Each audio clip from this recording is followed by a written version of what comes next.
বিসমিল্লাহির রহমানির রহিম। আসসালামু আলাইকুম এভরিওয়ান। জুয়েল চ্যানেল পক্ষ থেকে আপনাদেরকে আবারও ওয়েলকাম। সকলে কেমন আছেন? নিশ্চয়ই সবাই ভালো আছেন। আজ আপনার মাঝে একটি নতুন টপিকস নিয়ে আলোচনা করব। টপিকসটি হলো হোমিওপ্যাথি সেক্সের ওষুধ। দেখেন এভরিওয়ান, এটি একটি ইম্পর্ট্যান্ট একটি ডিজিজ। আমাদের মানবদেহে নানানবিধ কারণে আমাদের সেক্স কমে যেতে পারে। এর মধ্যে উল্লেখযোগ্য কিছু কারণ হলো আমরা যদি অবৈধভাবে হস্তমিথন করি, কিংবা আমাদের প্রচুর পরিমাণে স্বপ্নদোষ হয়, কিংবা আমাদের মাঝে কৃমিজনিত কোনো উপসর্গ থাকে, কিংবা কোষ্ঠকাঠিন্য থাকে। এর ফলেও আমাদের মাঝে সেক্স অনেক অংশে কমে যেতে পারে। সো এভরিওয়ান, এই রোগটি আমাদের মাঝে হলে আমরা যে ওষুধ সেবন করব তা হলো, এই রোগ আক্রান্ত ব্যক্তিটির যদি হঠাৎ যদি তার বীর্য কোনো ঘাটতি থাকে, যার ফলে প্রস্রাব আস্তে আস্তে কমে যাচ্ছে, কোনো মিলনের সুখ পাওয়া যাচ্ছে না, এই ক্ষেত্রে আমরা যে ওষুধটি সেবন করব সেটা হলো টারেনা মাদার। আমরা 10 ফোঁটা করে সকাল বিকাল 2 বার সেবন করতে পারি।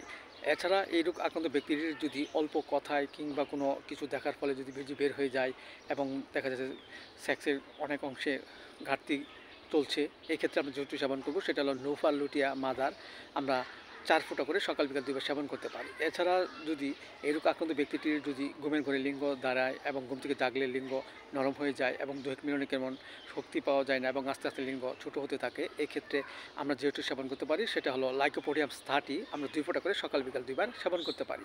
এছাড়া এই রোগ আক্রান্ত ব্যক্তিটির ক্ষেত্রে যদি অনেক সময় দেখি সেক্সের অনেক ঘাটতি থাকে, এক্ষেত্রে আমরা যে ওষুধটি সেবন করব সেটা হলো অশ্বগন্ধা মাদার। আমরা 4 ফোঁটা করে হালকা গরম কুসুম দুধের সাথে মিশ্রিত করে সকাল বিকাল 2 বার সেবন করতে পারি।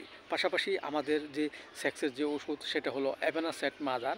আমরা হালকা গরম কুসুম পানি সহ 10 ফোঁটা করে সকাল বিকাল 2 বার সেবন করতে পারি। এতে করে আমাদের মাঝে যে সেক্সের যে ওষুধ যে অভাব সেটা আস্তে আস্তে পূরণ হয়ে যাবে এবং আমাদের মাঝে সুস্থবোধ ফিরে আসবে।